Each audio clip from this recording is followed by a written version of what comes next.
아브라함의 99세 때에 여호와께서 아브라함에게 나타나서 그에게 이르시되 나는 전능한 하나님이라 너는 내 앞에서 행하여 완전하라. 내가 내 언약을 나와 너 사이에 세워 너로 심히 번성케 하리라 하시니 아브라함이 엎드린데 하나님이 또 그에게 일러 가라사대 내가 너와 내 언약을 세우리니 너는 열국의 아비가 될지라. 이제 후로는 내 이름을 아브라함이라 하지 아니하고 아브라함이라 하리니 이는 내가 너로 열국의 아비가 되게 함이니라.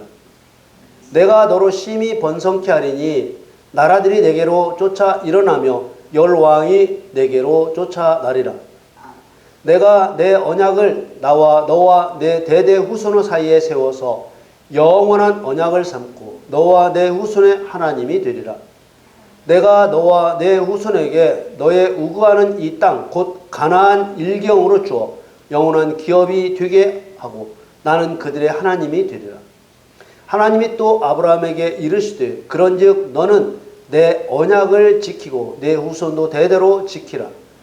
너희 중 남자는 다 할례를 받으라. 이것이 나와 너희와 너희 후손 사이에 지킬 내 언약이니라.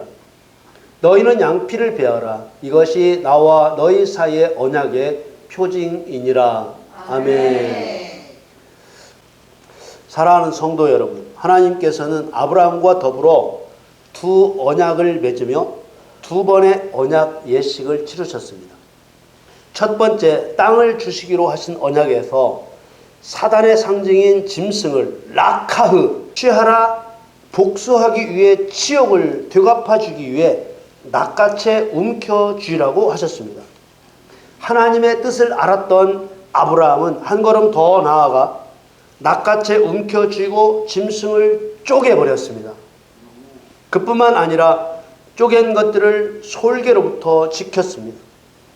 두 번째, 자손을 주시기로 하신 언약에서 하나님께서 아브라함에게 할례를 행하라고 하셨습니다. 첫 번째 언약은 땅, 두 번째 언약은 자손에 대한 약속입니다.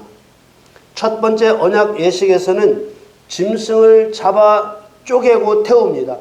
두 번째 언약 예식에서는 남자 성기의 표피를 돌칼로 베어내는 할례를 행합니다.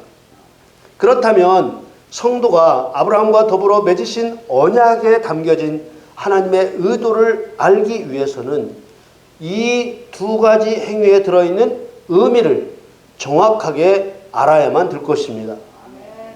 짐승을 잡아서 쪼개 죽이는 행위와 남자 성기의 표피를 돌칼로 베어내는 할례의 의미를 알아야만 하나님께서 성도에게 원하시는 뜻이 무엇인지 알 수 있습니다.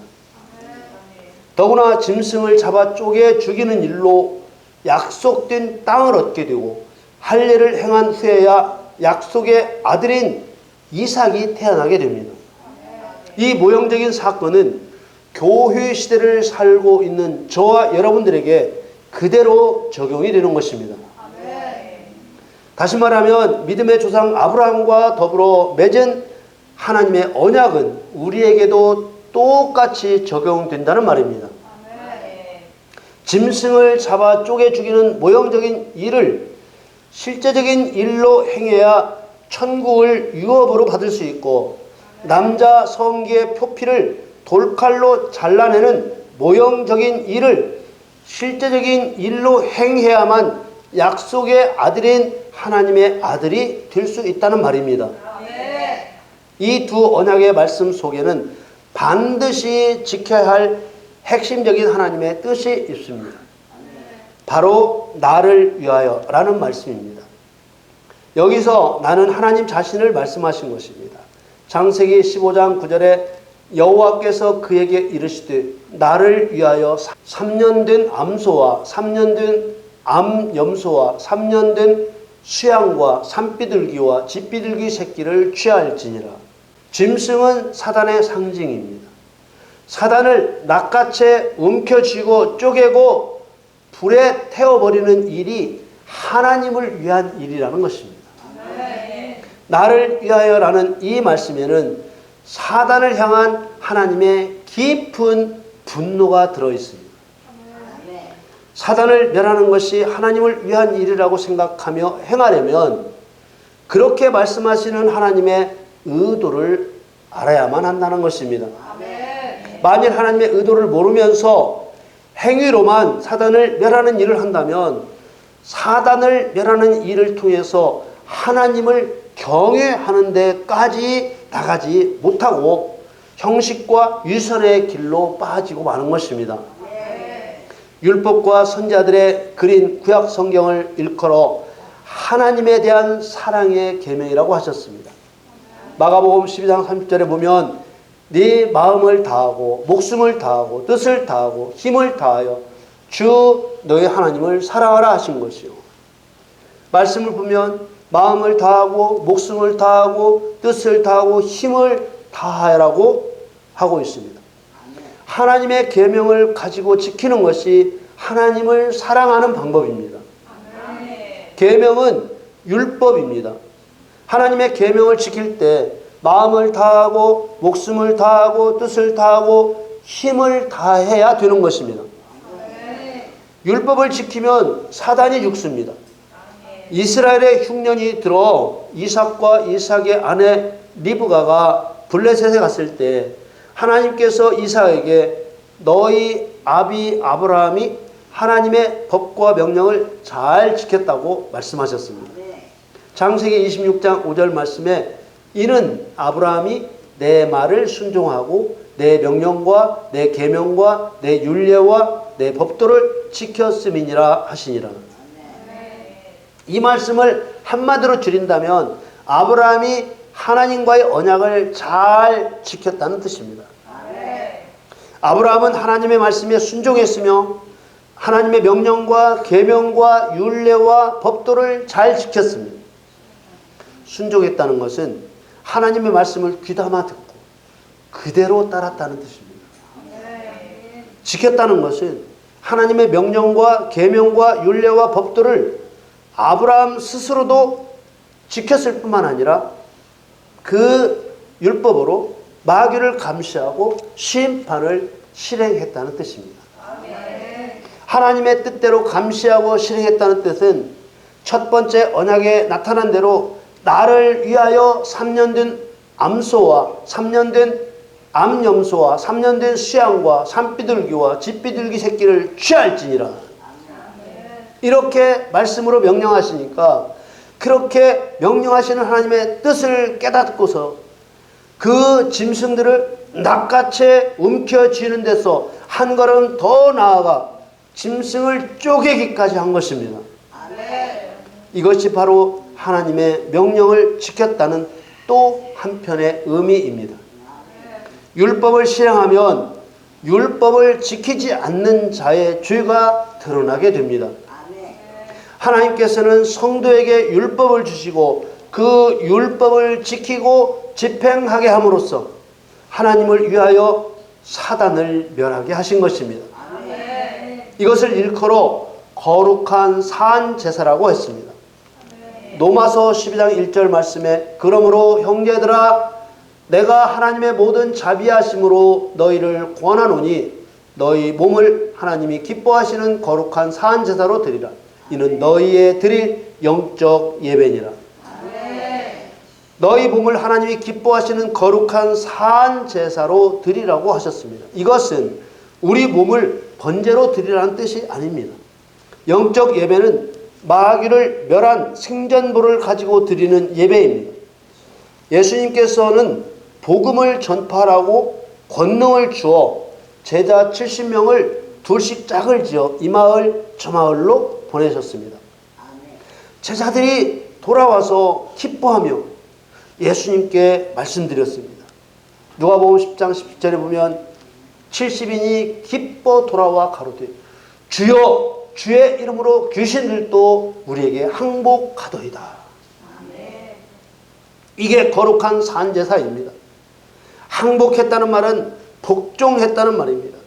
쫓아냈더니 쫓겨나더라는 것이지요. 예수님께서는 제자들에게 다른 내용을 묻지 않았습니다. 예수님께서 보내신 70제자들의 전도 이야기를 기록한 누가복음 10장에는 온통 귀신을 쫓아낸 영적 이야기가 주된 이야기입니다. 몇 명이나 그리스도를 믿기로 했는지 묻지 않습니다. 그것이 필요 없어서가 아니라 귀신을 쫓아내는 일이 먼저 이루어져야 할 일이기 때문입니다. 예수님께서는 계시가 없는 자는 아버지가 누구인지 알 수 없다고 하셨습니다. 귀신을 항복시키는 일이 하늘에 이름이 기록되는 일이라 하셨습니다. 예수님은 제자들이 귀신에 대해 알게 된 것을 기쁘다고 하셨습니다. 그리고 그렇게 귀신에 대해 아는 것이 아버지의 뜻이라고 하셨습니다. 누가복음 10장 21절에 이때 예수께서 성령으로 기뻐하사 가라사대 천지의 주제신 아버지시여 이것을 지혜롭고 슬기 있는 자들에게는 숨기시고 어린 아이들에게는 나타내심을 감사하나이다. 옳소이다. 이렇게 된 것은 아버지의 뜻이니이다. 대부분의 성도들은 너희 몸을 거룩한 사한 제사로 드리라고 하는 것을 두고 해석하기를 육신의 욕심을 억제하고 경건한 삶을 사는 것이라고 생각합니다. 드리라는 말의 느낌 때문에 더욱 경건한 삶을 살라는 말로 들립니다. 그런데 사실 드리라는 것이 아니라 나타내라는 뜻입니다. 거룩한 산제사는 성도의 경건에 머무르는 것이 아니라 영적 예배로 연결되어야 합니다. 70 제자들이 돌아와 귀신이 항복했던 것을 기뻐하며 예수님께 말씀드리고 예수님도 기뻐하시는 영적 예배가 되어야 합니다.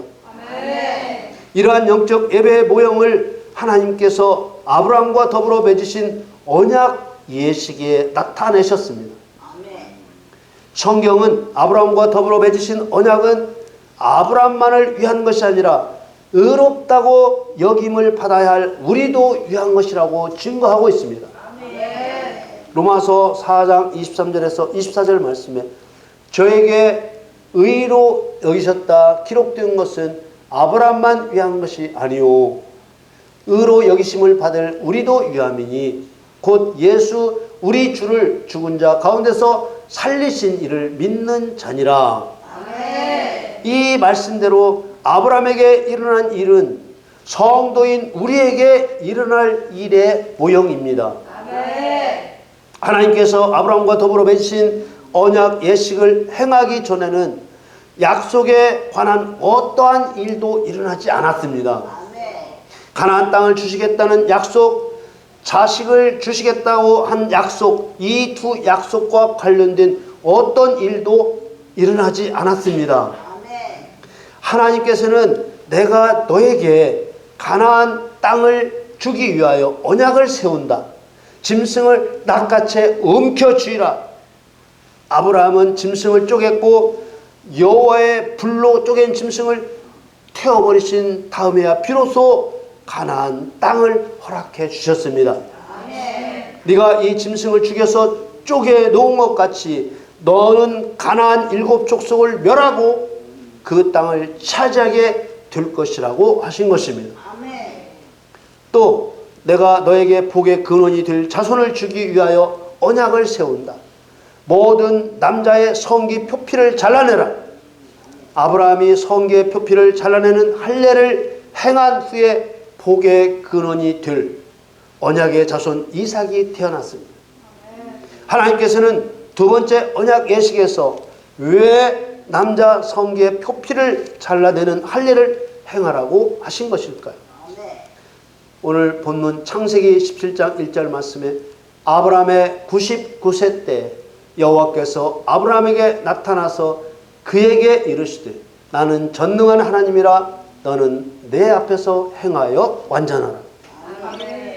할례를 명하기에 앞서 행하여 완전하라고 하십니다. 완전하라는 말은 흠 없게 되라는 말입니다. 죄인은 하나님 앞에서 할례를 행함으로 흠 없게 되는 것입니다.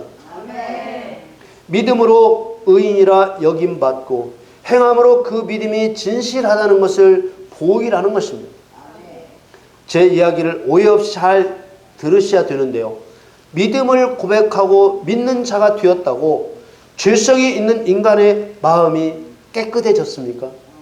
그렇지 않습니다. 우리들이 바로 그 증거입니다. 믿음을 고백했다고 마음이 깨끗해져서 흠이 없는 사람이 된 성도는 없습니다. 육신을 입고 있는 동안은 결코 흠 없는 사람은 될 수 없습니다. 로마서 7장 18절 말씀에 내 속 곧 내 육신에 선한 것이 거하지 아니하는 줄을 아노니 원함은 내게 있으나 선을 행하는 것은 없노라. 죄인이 예수님을 그리스도로 믿으면 의인으로 간주해 주십니다. 의를 행해야 의인이기 때문에 그냥 의롭다고 여겨 주시는 것입니다. 그리고 모형인 할례와 똑같은 의미의 영적 일을 행하면 흠이 없는 사람으로 인정됩니다. 이때도 마음이 완전히 깨끗해졌다는 것이 아닙니다. 육신을 입고 있는 한 그럴 수도 없습니다. 그러나 하나님께서 할례와 같은 일을 행하는 그 사람을 흠 없는 사람이라고 인정해 주시는 것입니다. 다시 말하면 하나님께서 인정하시는 흠 없는 상태라는 것은 사람의 마음이 완전히 깨끗해진 상태라는 뜻이 아니라 하나님을 위하여 마귀의 머리를 깨뜨릴 때 완전한 사람이라고 인정해 주신다는 뜻입니다. 어떤 사람은 예수님을 믿으면 불의한 생각과 악한 생각이 사람의 마음에서 완전히 없어져야 된다고 생각합니다. 그러나 그 다음 말씀을 잘 보십시오. 로마서 7장 21절에 그러므로 내가 한 법을 깨달았노니 곧 선을 행하기 원하는 나에게 악이 함께 있는 것이로다. 그게 하나님의 법이라는 거예요. 내가 한 법을 깨달았노니 이처럼 사람에게는 선과 악이 죽을 때까지 항상 함께 있습니다. 그러므로 사람이 육신을 입고 살아있는 동안에는 육신의 소욕이 없는 완전한 상태로 되는 것이 아니라 하나님께서 명령하신 일을 행함으로 완전하다고 인정받게 되는 것입니다. 시편 119편 1절 말씀에 행위 완전하여 여호와의 법에 행하는 자가 복이 있으며 여호와의 법대로 행하는 자가 행위가 완전한 자입니다. 그래서 아브라함에게 행하여 완전하라고 하셨습니다. 그리고 언약을 지켰을 때 얻게 될 복을 말씀하셨습니다. 창세기 10장 2절에서 9절 말씀까지 계속해서 읽겠습니다. 내가 내 언약을 나와 너 사이에 세워 너로 심히 번성케 하리라 하시니 아브라함이 엎드린데 하나님이 또 그에게 일러 가라사대 내가 너와 내 언약을 세우니 너는 열국의 아비가 될지라.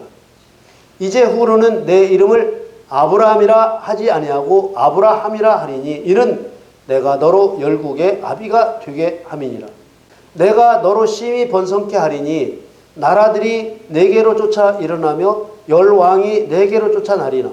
내가 내 언약을 나와 너와 내 대대 후손의 사이에 세워서 영원한 언약을 삼고 너와 내 후손의 하나님이 되리라. 내가 너와 내 후손에게 너의 우구하는 이 땅 곧 가나안 일경으로 주어 영원한 기업이 되게 하고 나는 그들의 하나님이 되리라. 하나님이 또 아브라함에게 이르시되 그런즉 너는 내 언약을 지키고 내 후손도 대대로 지키라. 아멘. 창세기 10장 10절에 너희 중 남자는 다 할례를 받으라. 이것이 나와 너희와 너희 후손 사이에 지킬 내 언약이니라. 할례는 모형입니다. 할례의 모형을 이해하기 위해서는 창세기 3장 15절로 거슬러 올라가야 합니다. 할례의 원형이 거기에 있기 때문입니다. 창세기 3장 15절 말씀에 내가 너로 여자와 원수가 되게 하고 너의 후손도 여자의 후손과 원수가 되게 하리니 여자의 후손은 내 머리를 상하게 할 것이요 너는 그의 발꿈치를 상하게 할 것이니라. 아멘. 이 말씀은 사단에게 하신 말씀입니다. 여자의 후손은 남자 없이 여자의 몸을 통해서 오실 예수 그리스도에 대한 상징입니다. 그리스도께서 뱀으로 상징되는 사단의 머리를 상하게 할 것이라고 예고하셨습니다. 그런데 사단의 머리를 상하게 한다고 너무 부드러운 말로 번역을 해놨어요. 하나님의 마음을 알지 못하고 마치 상처가 조금 날 것처럼 번역을 해놨습니다. 그런데 이 상하게 한다는 슈프라는 말은 분쇄하다, 박살내다, 진뭉개다라는 의미를 가진 말이에요. 아주 강력한 말입니다. 분쇄는 밀가루처럼 갈아버린다는 뜻입니다. 할례의 의미는 바로 여기서 시작된 것입니다. 사람의 몸에 행하는 할례는 실제가 아니요 모형입니다. 그래서 분쇄해버릴 수는 없습니다. 그래서 그리스도를 나타내는 돌칼로 성기의 표피를 잘라내는 것입니다. 그러면 어떤 마음가짐으로 할례를 행해야 되겠습니까? 사단의 머리를 분쇄해버리는 마음으로 행하기를 원하시는 것입니다. 11절 말씀에 너희는 양피를 베어라. 이것이 나와 너희 사이의 언약의 표징이니라. 할례는 언약의 표시입니다. 사단의 머리를 분쇄해버리는 것은 언약의 표시입니다. 할례가 얼마나 중요하면 행하지 않는 자를 백성 중에서 끊어버리겠습니까? 창세기 17장 14절 말씀에 할례를 받지 아니한 남자 곧 그 양피를 베지 아니한 자는 백성 중에서 끊어지리니 그가 내 언약을 배반하였습니다. 여러분, 하나님과의 언약을 지키지 않는 것은 배반입니다. 사단의 머리를 박살내지 않는 것은 하나님을 배반하는 것입니다. 하나님께서는 99세 된 아브라함에게 할례를 명령했습니다. 아브라함에게 자손을 주시겠다고 처음 약속하신 때는 아브라함의 나이 75세 때였습니다. 처음 약속을 주신 때로부터 25년째입니다. 하나님께서는 할례를 명하시며 90살이 된 사라에게서 아들을 낳게 해주신다고 하니 아브라함은 엎드려 웃었습니다. 17절 말씀에 아브라함이 엎드려 웃으며 심중에 이르되 100세 된 사람이 어찌 자식을 낳을까? 사라는 90세니 어찌 생산하리요 하고. 아브라함이 할례 언약을 받을 때는 99세이니 다음 해는 아브라함은 100세가 되고 사라는 90세가 됩니다. 사람의 지식으로 볼 때 아브라함이나 사라나 자식을 낳기는 너무 늙었습니다. 그러나 아브라함이 할례를 행하면 사라에게서 아들을 낳게 하신다고 하신 것입니다. 여러분, 핵심은 할례를 행하면 아들을 낳고 할례를 행하지 않으면 아들을 낳지 못하는 것입니다. 태어날 이삭은 약속을 따라 태어날 아들입니다. 할례 그 자체는 돌칼로서 표피를 잘라내는 남자에게만 해당되는 일이지만 약속의 아들이 태어나려면 여자와 연합되지 않으면 안 되는 것입니다. 아브라함은 복의 근원이라고 하셨고 사라는 열국의 어미라고 하셨습니다. 사라의 뿌리는 하와입니다. 하나님께서는 아담의 돕는 배필 하와를 모든 사한 자의 어미라 하셨습니다. 그러나 하와는 아담과 연합했을 때만 산자의 어미가 되는 것이요 사라는 아브라함과 연합했을 때만 열국의 어미가 되는 것입니다. 창세기 3장 20절에 아담이 그 아내를 하와라 이름하였으니 그는 모든 산자의 어미가 됨이더라. 산자의 어미의 뿌리는 남자와 아내의 연합입니다. 창세기 2장 24절에 이러므로 남자가 부모를 떠나 그 아내와 연합하여 둘이 한 몸을 이룰지로다. 그러나 산자의 어미가 되기 위해서는 사단의 머리를 박살내야만 되는 것입니다. 사라가 열국의 어미가 되기 위해서는 아브라함과 연합해야만 합니다. 연합하고 사단의 머리를 박살내는 할례를 행해야만 약속의 아들이 태어나는 것입니다. 남자와 아내가 연합하는 것을 일컬어 성경은 교회의 비밀이라고 했습니다. 교회는 그리스도와 성도의 연합체입니다. 할례 없이 태어난 아들 이스마엘은 약속의 아들이 아닙니다. 그리스도와 연합하여 사단의 머리를 박살내지 않는 성도는 약속의 성도가 아닙니다. 할례는 내 속에 들어있는 사단의 정체를 드러내 그리스도와 함께 박살내라는 명령입니다. 마가복음 7장 21절에서 23절 말씀에 속에서 곧 사람의 마음에서 나오는 것은 악한 생각 곧 음란과 도적질과 살인과 간음과 탐욕과 악독과 속임과 음탕과 흘기는 눈과 회방과 교만과 광패니 이 모든 악한 것이 다 속에서 나와서 사람을 더럽게 하느니라. 이런 악함은 모두 모든 사람 안에 숨어있는 사단으로부터 나오는 것들입니다.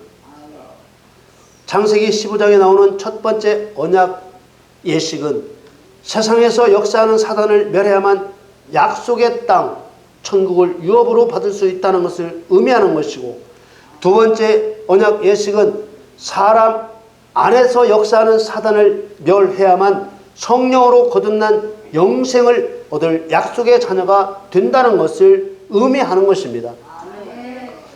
하나님께서 아브라함으로 더불어 맺으신 두 가지 언약 예식은 성도가 그리스도와 연합하여 안과 밖의 사단을 대적하여 그 머리를 분쇄하는 것처럼 마귀를 멸하는 의를 행하는 자만이 영생을 얻어 천국을 유업으로 받게 된다는 것을 상징과 모형으로 계시해 주신 것입니다. 그래서 그리스도가 오신 후에는 남자의 몸에 할례를 행하는 것이 아니라 마음의 할례를 받아야 한다고 말씀해 주셨습니다. 로마서 2장 28절 29절 말씀에 대저 표면적 유대인이 유대인이 아니요 표면적 육신의 할례가 아니라 오직 이면적 유대인이 유대인이며 할례는 마음에 할지니 신령에 있고 의문에 있지 아니한 것이라. 그 칭찬이 사람에서가 아니요 다만 하나님에게서니라. 성도가 그리스도를 의지하여 자기 마음속에 숨어있는 사단을 드러내 멸할 때만이 하나님의 상속자 아들로 인정되는 것입니다. 사단은 결국 여자 때문에 지옥에 들어갑니다. 사단은 결국 그리스도를 돕는 교회 때문에 지옥에 들어가는 것입니다.